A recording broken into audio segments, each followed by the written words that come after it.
Congratulations to all the fans of all the teams that got through in their first week of the finals. We've got a couple move into the prelims in the Storm and the Panthers, which I suppose was expected outcomes.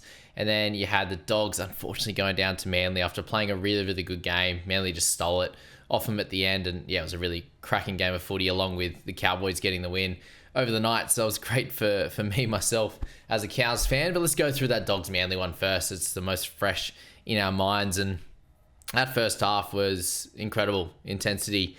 Love seeing that. The Dogs were playing exactly like they were in that last couple of months of the season. They were tremendous. And yeah, after a couple of weeks of hiccups, they were able to build back into that. But obviously, a little bit of what had happened in the last couple of weeks kind of crept into their game in that last 15 minutes, really, where a couple of tries were scored, a few defensive mishaps, and just a little bit of razzle-dazzle, basically, by Manly with a couple of those tries, which we'll get into. But yeah, there wasn't really any weak links across both sides. Kick-out was very impressive in that first half. Just, a massive inclusion over the last couple of years. And the year before, obviously wasn't as good.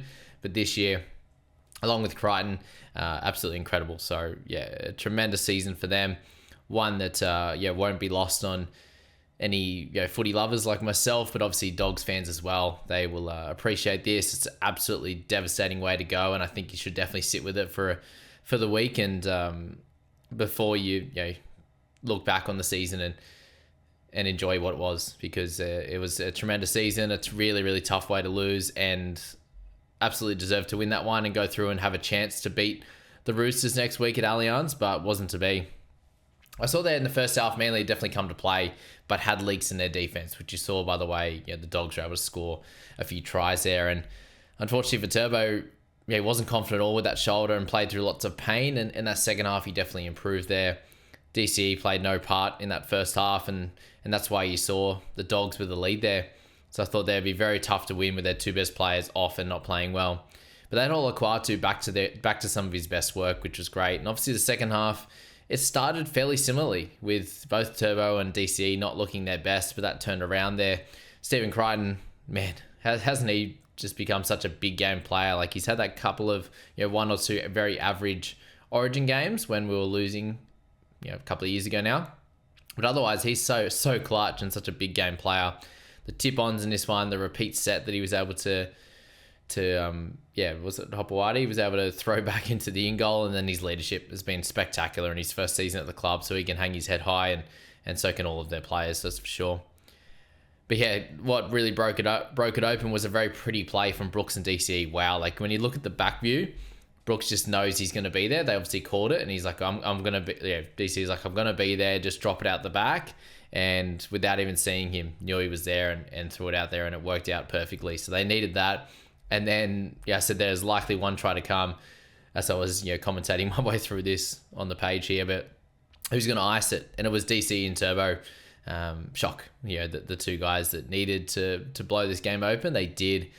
Very, very impressive effort. Obviously a little move through the middle and then get it out to Burbo, which got out to Kohler, and just used his blistering speed to get through, and a couple of tough missed tackles that they will definitely wish they got back, but a great finish from him. And so sadly the Dogs just imploded to finish.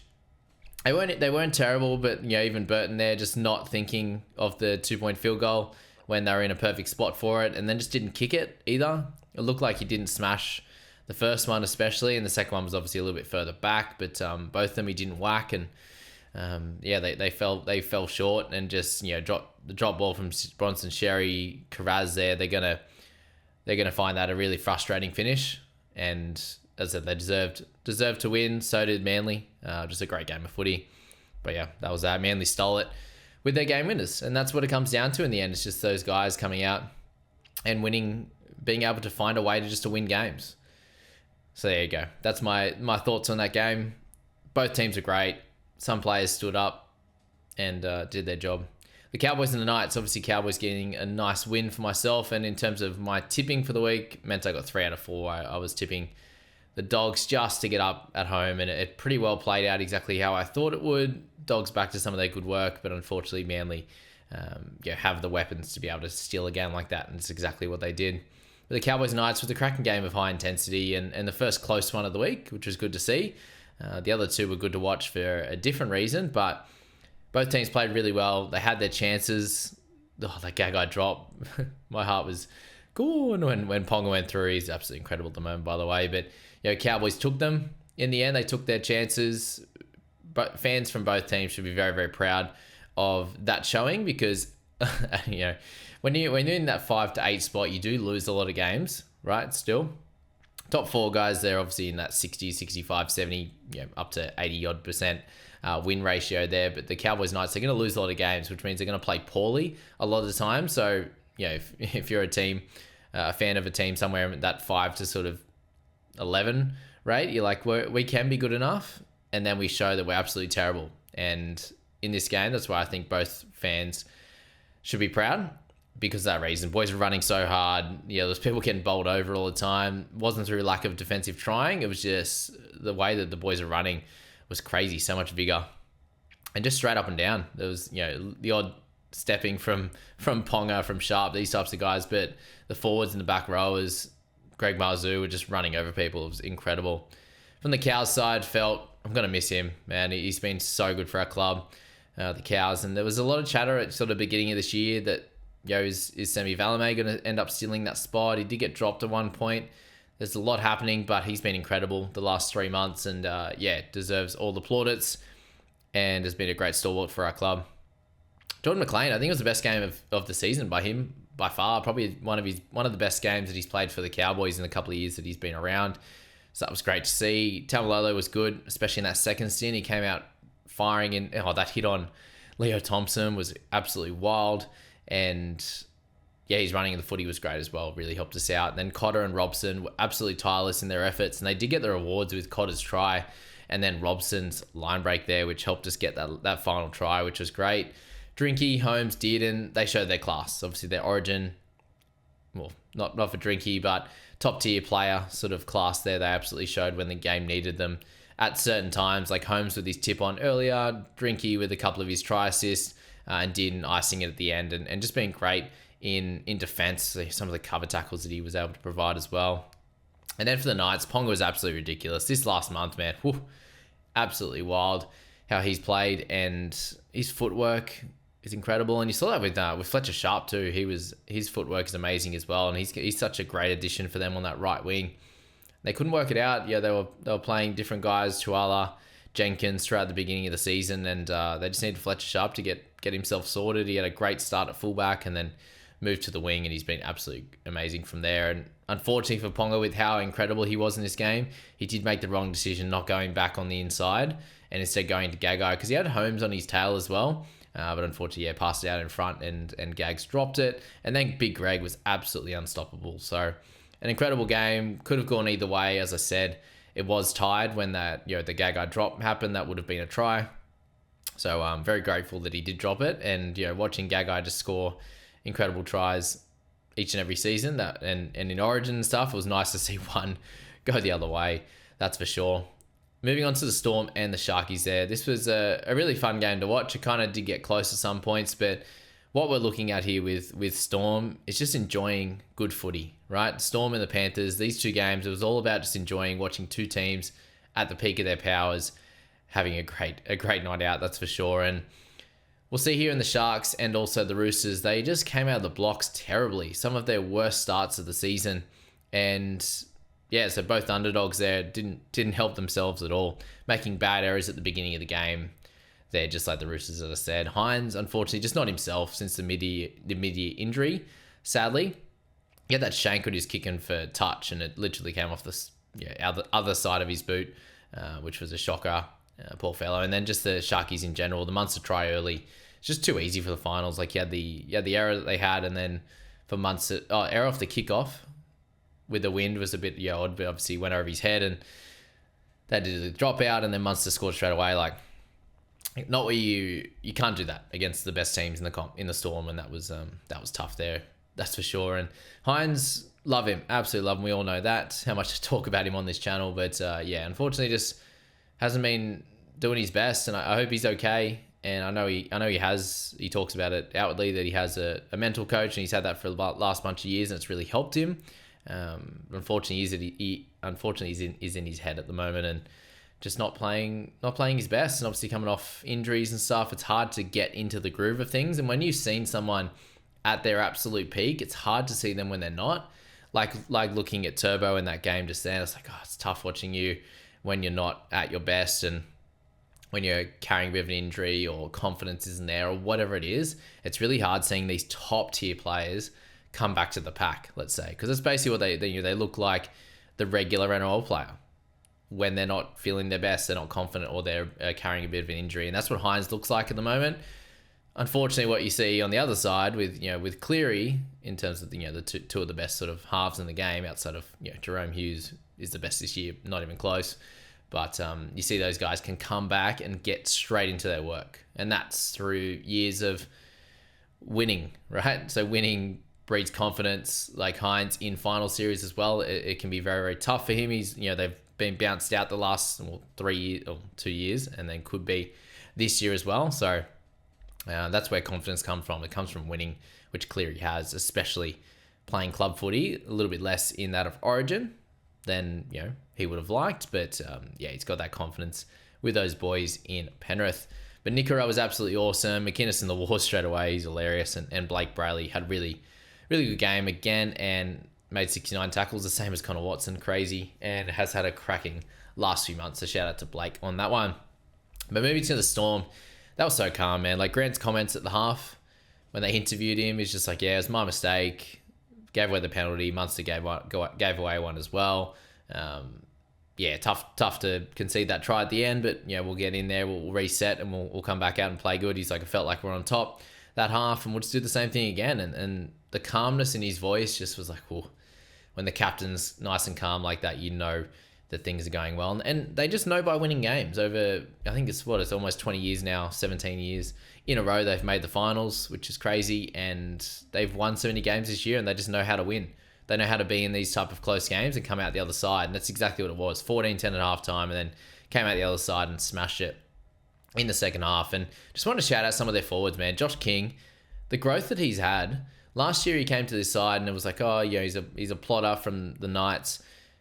Turns into a cracking 13 who is tough as nails, gets through his work, a little bit of ball playing. But this year he's turned into a bit of an attacking weapon. He's actually scored a lot of tries this year. And I remember them clearly because I were off Jerome Hughes a lot of the time. But just picking the right time to run a certain line, and he gets involved in all that, and it's not only the workhorse nature of him, he's getting involved in the attacking side of things as well. And the growth from Liero as well, moving from the edge into the 13 role, and him defensively has changed the game, and his ability to, his fitness has been crazy. Like, I think 50 odd minutes through that game, he'd made 177 run meters, which shows his growth, definitely. You got Eli Katoa getting better and better. Him with the high balls this year has been where his growth has come. His fitness, and then obviously the high balls, I think, has been two of his best things this year, and he's just becoming more and more of a Storm player, isn't he, each and every year. Warbrick, just really proud and happy to see that from him. He's absolutely turned his season around. I think that's actually massive for the Storm. If he can be great with Xavier Coates looking super strong, and did go off there with a little bit of a worry again, obviously coming back after a hamstring injury.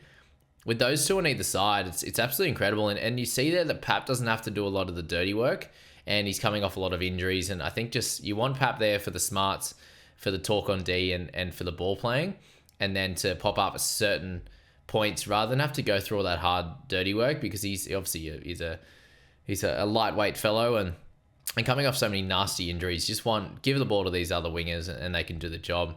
So that's been massive that Warbrick's turned things around, and Meany was much improved in this game. That flick pass was incredible, so good stuff for him. And then Hughes and Grant, just wow. There's not much else you can say on those two, but 3 tries for Grant. Hughes just directing traffic again.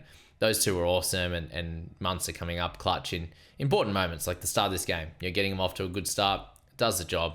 He was awesome. So Storm, and both the Storm and the Panthers will be really fun if it does happen to get there. And to finish off my week 1 finals thoughts, and guys, if you are playing the finals fantasy, I've lobbed all the scores so far. I've lobbed them in Discord, so they're all there ready to go. I haven't done the game just then, as literally it's just finished, but we'll get to those games tonight. Either tonight or tomorrow morning once we get updates, because I want to make sure updates come through, and then I'll get all of that out to you on the channel as well. But if you want to jump into the Discord, that's in there. And if you aren't in the Discord, just mention in the comments. I'll pop the link in there so you can jump in there. It's just in the Jamie's videos section. All the scores in there. But the Panthers and the Roosters. So yeah, Roosters probably shit the bed. Hey, in the first 20 minutes, it was pretty disgusting. Close to their worst start to the season. And then against a team like this, you just can't do it. And Tupou, two of the most, unfortunately, uncharacteristic errors, sadly. And no, Jarawari Hargraves was absolutely noticeable in this first half, especially just, with the Panthers forwards. They just come out and they dominate most teams. And they did come out and do that against the Roosters here. Panthers have been waiting for September. And it absolutely showed. And it's not only with Cleary's return, that's obviously big, but everyone was up and they're in rhythm. And it really shows that if you aren't concentrating 100%, in my opinion, which is them during the regular season this year and a little bit last year as well, it's very hard to be in sync and play at this level. With them just being a little bit off, knowing that if they can at least get in the top 4, they'll be fine come finals time, because then they'll really turn on. Everyone will click into gear and they'll be in sync. And concentrating that 100%, then that's been a massive game changer for him. That's for sure. It's just showed. And people write them off each and every year and they come out and play like that. It's just silly to do so, that's for sure. Luke Garner, I think, was absolutely awesome. He seems to do this every sort of 3 weeks or so when he gets big minutes, so that's 60-plus minutes where he comes out and just dominates and looks strong when running the footy, has good options, gets good options from his teammates, obviously, but he puts himself in the correct position to get on the back of some nice kicks or some nice passes and ends up scoring tries as well. So Garner's been great across this season. Obviously, was good in the final series last year as well. Martin, obviously always big in finals and origin. And then the combination of the spine, Luai, Edwards, Yeo, and Cleary, all spectacular in their own right. Just Cleary is a maestro with ball in hand. Just the way he has it out in front, he definitely looks like he's going to pass it. He just makes defenses sag off him a bit, and then he ends up taking that line on himself, or he's able to pull the right rein and get the ball out to the right players. And when you have weapons outside of you like Tungo and obviously Martin next to him, and then To'o on that side, it proves for some nice work, that's for sure. And Luai just has had a cracking season. There's no if buts about it. Isaiah Yeo's getting better and better. He's only 29. He's my age. It's absolutely wild. He looks absolutely like a dad, and I'm all here for it. Has a child as well, so he's a dad. But crazy how young he is, and I think we'll get another couple of years of him just playing 80 minutes of footy and dominating, and he's gotten better. The smarter and the more games he's gone through. I think next game he breaks the record for the most capped Panther, which is crazy at 230 odd, 236 maybe, something like that'll be. And then Edwards, just a really solid game, had a couple of really good runs that were very helpful. Santa Smith there covering for Walker. It showed, sadly, that he's more of a rookie. Obviously, he's played a decent amount of games now, but in big games like this against the best teams in Panthers, you definitely cannot expect Smith to come in and play that well versus the Panthers. You just can't. And a lot of people are out there spraying him and stuff. It's just simmer. Like, you cannot expect it. Like, sometimes people will come out and play out of their skin against the best teams, but 80% of the time, not 85% of the time, it's not going to happen. So just don't expect it. It's just really, really sad that you lost Walker and you lost Brandon Smith to two guys that have been in big games and have done really good things for country, for different clubs, and Walker obviously for the Roosters there as well. You can't expect that to just be replaced with guys that haven't been in those situations. So that was that. And then just a shout out to Teddy. He was great still. And Manu just hasn't been the same. So start of the season was great, and then he's kind of fallen away since he hurt his hand. So that was that. But some lovely clashes next week. The Cowboys do play up against the Sharks, which will be fun. And then the Knights will come up against the Roosters there. Sorry, not the Knights. Oh, that's rough. Sorry, Knights fans. The Eagles will come up against the Roosters after that incredible win. So thanks so much for being here for this one, guys. As I said, check out the Discord for the all the scores there, but I'll get that sheet out to you once everything's locked in, and I've finished it tomorrow, so that'll be good fun. Thanks everyone for being here, and I hope you enjoyed finals week 1. We'll be back for week 2, and obviously for finals fantasy, and also just going through the finals games. So see you guys. Have a good one.